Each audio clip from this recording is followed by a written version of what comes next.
which of the following conditions will make a child born within the territory of India today a citizen of India?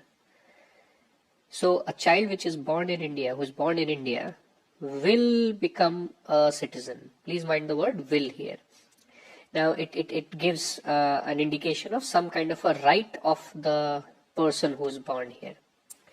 And as you would be able to recall and revise that when you talk about the right of citizenship, the right of citizenship is only because of two factors. One, what we call the jus soli, that is the right of the soil, that means depending on the birthplace, and the second one being the jus sanguine, which essentially relates to the right of the blood, that is the parenthood, the parents' citizenship.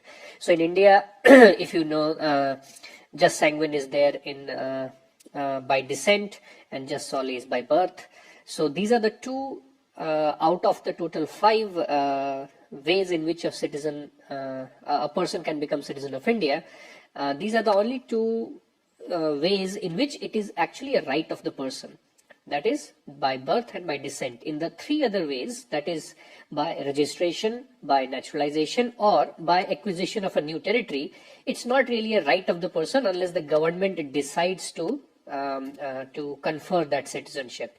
So if those basic understanding is clear, then you will see that the first statement here, which says both the parents are Indian citizens at the time of birth of the child, this is basically the principle of jus soli and sanguine, both in a way combined. So ultimately, basically the idea is if the parents are Indian citizens, the child has a right to get Indian citizenship, definitely. Second statement, parents are not citizens of India at the time of the birth, but acquire citizenship while the child is minor. That means when the child took birth, the parents were not Indians, but later on the parents took citizenship. Now it does not get automatically transferred onto the child as a matter of right. So it is not something that will happen automatically. They'll have to come through the mechanism of registration. So the second statement that we have, that is incorrect here. This was not a difficult question, I would say. However, the performance has been about 42% only. So let's quickly move on to the second question, the question number 12. It reads, which of the following statements regarding the citizenship of India is correct? The first statement says the provisions of citizenship in the Constitution of India came to force on 26th November 1949. Now a lot of people I see get confused here because in one of the previous questions also this was there, that the Constitution came to force on 26th of January 1950. However, I did highlight to you there also, if you read Article 394, it very clearly lays down the articles which will come to force immediately in 1949 itself, and it begins actually with the first 4 articles of citizenship, that is Article 5, 6, 7, 8, 9, sorry, 5 articles. If you read Article 394, you will see that many of the provisions came to force. So yes, this did come to force in 1949 itself. Then the second statement, I mean, once you know this, then other statements are wrong, but still let's go through them. Passport to Indian citizens is issued by Ministry of Home Affairs. Easy question. This is actually done by Ministry of External Affairs, not by Home Ministry. Home Ministry issues the visas to the foreigners who come to India. Then OCI card holders can vote in India by registering as an overseas voter. No, this is not possible. An overseas citizen of India is actually not a citizen. This is kind of a misnomer here. They are not the overseas voters. Overseas voters are the NRIs. They are the Indian citizens who are allowed to vote by registering as overseas voter. Then the fourth option says a citizen who acquired citizenship by naturalization is ineligible for a constitutional post. This is also wrong. There is no such foundation or restriction in our constitution. Anywhere you see in the constitutional provisions, let's say president or the ministers or member of parliament or judges, or one of the first conditions will be they should be a citizen of India. It does not matter how the citizenship or in which procedure it was acquired. Now this is unlike some other countries like the USA, the very popular, the condition for the president of USA is that the president of USA should be a natural born citizen of United States of America, and that's why when Barack Obama had become the president, a lot of questions, political mostly, they were raised regarding his birth place, where he had to justify again and again that he was born in the United States. Anyway, so this was also, in my opinion, a decently straightforward question. However, the performance remains less than half. The gentleman on the right, Maqbool Fida Hussain, I'm sure you have seen some of his great paintings. Question number 13. Which of the following statements regarding the linguistic reorganization of states is or are correct? This actually I thought is a very basic question from history books, actually looking at the background of Indian freedom struggle as well. So if you want to read more on this, I would recommend you go through the NCRT of class 12th, that is Politics in India Since Independence, which is now called Political Science Part 2, specifically pages number 19 to 23. This a decent snapshot of what happened in the history. Anyway, so linguistic principle as a basis of formation of states was accepted during the National Freedom Movement. This is very much true. In fact, after the 1920 session, the Nagpur session, the Congress itself reorganized itself on the principle of linguistic ideas. So many of the provincial Congress committees, they were formed in the linguistic zones, and they were not following the administrative divisions that the British India was following. So this was very much present. Second statement, some states were bilingual even after the linguistic reorganization of India in 1956. This is also true. We have very good examples like Bombay and Punjab as well. So actually both of the statements are correct. Again, 42% people only had got this right. The person you see here, he is the father of Andhra Pradesh, the first state to be created based on linguistic principles after independence. So I'm sure you recognized him. That is Potti Sriramulu. Question number 14. Which of the following were the reasons for the federal with a strong center nature of the Constitution of India? I think this is a very straightforward question. To stem disintegration and integrate the princely states. Of course, that was why the iron hand was required of Sardar Patel, and that is why a strong center was also thought about. Then to solve the social economic problems of India through planning and coordination, of course, this was also another reason. In fact, if you read the pages that I told you in the previous question, you'll easily get the correct answer here. And not a surprise that large number of you actually got this right. The person here you see is Professor K.T. Shah. It's one of the rare photos that is available on Wikipedia only. I could not find other photos of him.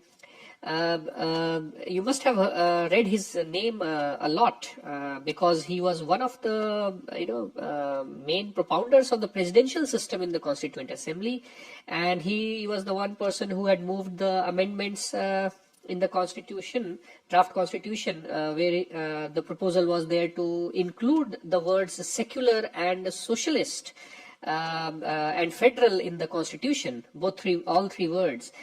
Which was turned down in the drafting committee by Dr. Ambedkar. But ultimately, as you see, during the course of our country, two of these words, secular and socialist, have ultimately found their way into the preamble. So you might like to know about Mr. K.T. Shah. Question number 15. In which of the following systems of government is bicameralism an essential feature? Now, indirectly, we have talked about it earlier itself. In the first 10 questions, I think it was, in fact, the first question itself, that if you have a unitary system, there's no need to have two houses. You need to have two houses only when you have two layers of the government, because the second house has to be there to protect the interest of the states, the Council of States, the House of States, Rajya Sabha, the US Senate. So in question number 15, it should not have been a difficult thing for you, but yet just over half of the respondents got it correct. Now, this is the Westminster Palace. That's where the term Westminster system of government is also derived. This is the British Parliament in a way. You can see the Big Ben on the right as well. That's the Thames River. Question number 16. The national emergency declared in 1975 was in reaction to the call for total revolution. What do you understand by total revolution? Again, a very basic question of your knowledge of post-independence history. In fact, I would direct you to read your class 12th NCERT, Politics in India Since Independence, chapter 6. Chapter 6 specifically, the name is The Crisis of Democratic Order. Jayaprakash Narayan, who is also the person here in the picture, he was the main center point of all the events that led up to the emergency as well at that time. As he used to call it, Sampurna Kranti. So it did start in Bihar as a protest against rising prices and things like that. Then even parallel protests were happening in Gujarat and some other parts. They all gradually boiled up under his leadership.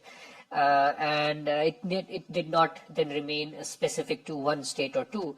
It ultimately, in his own words, total revolution was in the spheres of social, economic, and political affairs of the nation to what he called true democracy. In fact, actually, if you read more and his thoughts on that, these three are just an idea. Ultimately, he speaks about in 7 different areas, including spiritual revolution in the country. But that's taking it to another level. This is sufficient for our purposes. But do read more on this idea of total revolution and what Jayaprakash Narayan was talking about at that time. Moving on, question number 17. Which of the following statements was or were declared as part of the judgment in the Keshwananda Bharati case of 1973? Though a lot of information is available on this case, I really don't have to explain it so much. But the issue is that when I see the performance, I still see that 1/4 of the respondents could not get the right answer, even though these are very basic statements made here. So, for example, the most popular reason why Keshwananda Bharati case is known is for the idea of the basic structure that Parliament cannot destroy the basic structure of the Constitution, and also that Supreme Court is the one who decides what constitutes basic structure. In fact, if you know some background of the case, that some property of Keshwananda Bharati, who is also in the picture here, the seer of the Ednir Mutt, Kasargod, the land was to be taken up by the government, and so right to property at that time was a fundamental right, by the way. It will be removed later and made just a constitutional right. So the whole question, the 29th Amendment, was questioned in the Supreme Court because that had put some of the Kerala land-related laws under the 9th schedule and giving it protection. So that is exactly what the Keshwananda Bharati judgment had given in the judgment, that yes, the 29th Amendment is a valid judgment. 29th Amendment is a valid amendment, and hence the protection will be given, and right to property is definitely not part of the basic structure, that it cannot be destroyed or it cannot be abrogated. So state definitely has the right to do such activities. So actually the answer of this question should be all of these statements. I would recommend that you should read a few paragraphs in the NCERT given in class 11th, Indian Constitution at Work, page number 142 to be specific. Question number 18. This is actually a question I took from the NCERT itself. It's in one of the boxes given there, that a 10-year-old child is forced, so that's first keyword, to work whole day in a firecracker factory in India. which of the following fundamental rights are being violated? Now, the first right that should come to your mind immediately, directly, is Article 24, because Article 24 simply is about prohibition of employment of children in factories, etc. So this is direct violation of Article 24, and that's why I did not give that as an option, because that's kind of too obvious. But if you see, so it is forced, so definitely the freedom of movement, freedom of occupation, freedom of expression, all this is getting violated. Definitely right to life with dignity is violated, right to life in general itself is violated, having being forced to work in a firecracker factory, and of course because of that the right to education, which is in Article 21A, that is also definitely getting violated here. And then when it talks about Article 23, that is forced labor, so that is also in violation here very clearly. In fact, you should all know that the present situation for child labor in India after the Amendment Act of the Child Labor Prohibition and Regulation Act of 2016, there is complete prohibition on employment of children below 14 years. And in the adolescent age of 14 to 18, the prohibition is only on hazardous occupations. So there is a list of hazardous occupations, and firecracker factory is definitely one of them. So in this case, all the four are correct options for you. And no discussion on rights. This is perhaps the first question on rights that I have taken up, fundamental rights. All due respect must go to Justice Hansraj Khanna. I'm sure you've heard of the habeas corpus case, or even more popular name, ADM Jabalpur case, the 5 judges bench in 1976 during the time of emergency. Out of the 5 judges, 4 judges held that an illegal detention also does not give the right to the person to move court, because at that time the Article 20 is not available to be moved in the court, because of Article 358, as you understand. The lone dissenter there, the only one voice which spoke for the rights of the people, was Justice Hansraj Khanna. He was supposed to be the next Chief Justice, and of course the government, the kind of politics in those days was such that he was not made the Chief Justice. He was overseated. But I'm sure he knew that. So he's in my mind an exemplary event that took place. He's a great example of not bound down to political mood. And it's very interesting to note that the 4 other judges who were in the same line as the government, there were some great people like Y.V. Chandrachud and P.N. Bhagwati.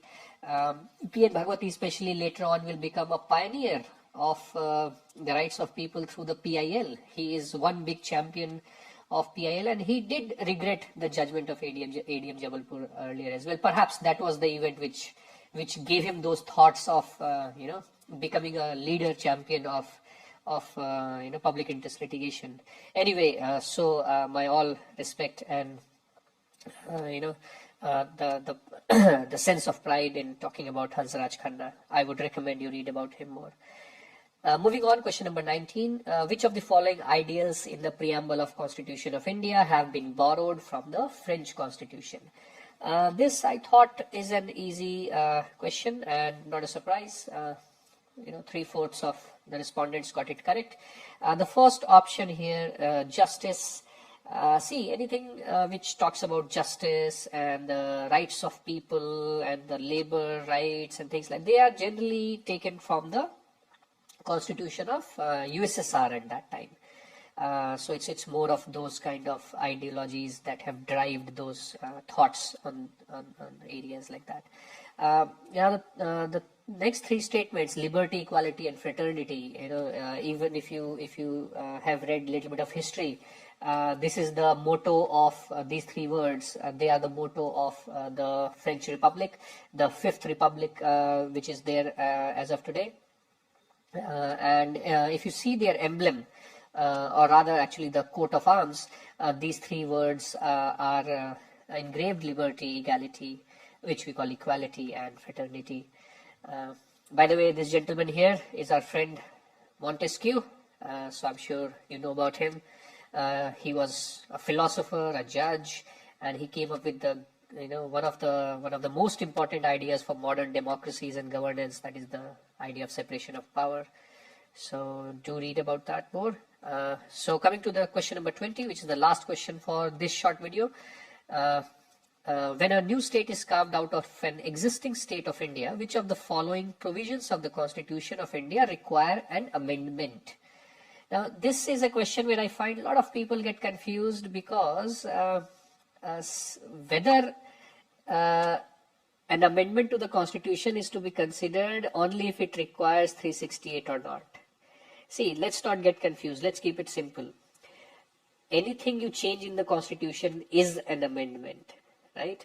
Now, that can be done, one, by using Article 368 or by an ordinary legislation of the Parliament, right? So I can or we can make changes in the provisions of the Constitution either through the legislative power, ordinary legislative power of the Parliament, or the constituent power of the Parliament. But an amendment is an amendment nevertheless.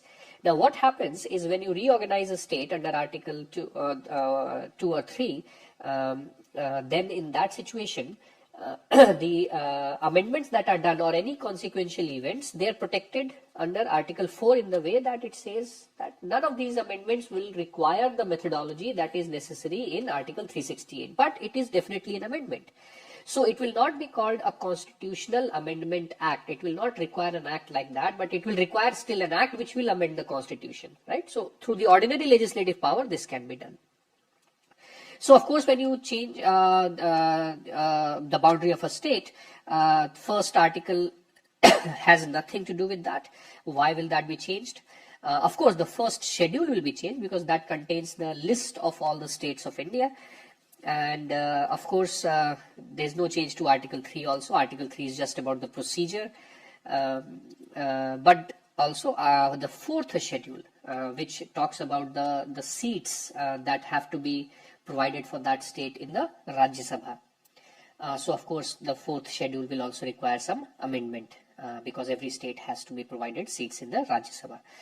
This again I thought was a decent enough question, but if you see the performance, it's actually substantially poor. So as I told you earlier in the earlier videos also, that I feel that whenever the questions are conceptual and require some thinking, most of us are not able to perform that well. See, understand one thing, the UPSC is not going to ask in too much technicalities of the law and the legal system or the criminal justice. Those are not the areas which you need to focus upon. These are the basic provisions that should be very clear in your head.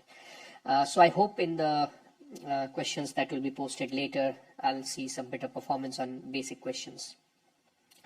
So these were the 10 questions for this video, and as we started learning something new also in the first set of videos, we learned one Mahavakya. So today I'm going to tell you the second Mahavakya, which is in the Atharva Veda. It's called Ayam Atma Brahma, which means this self itself is the Brahma.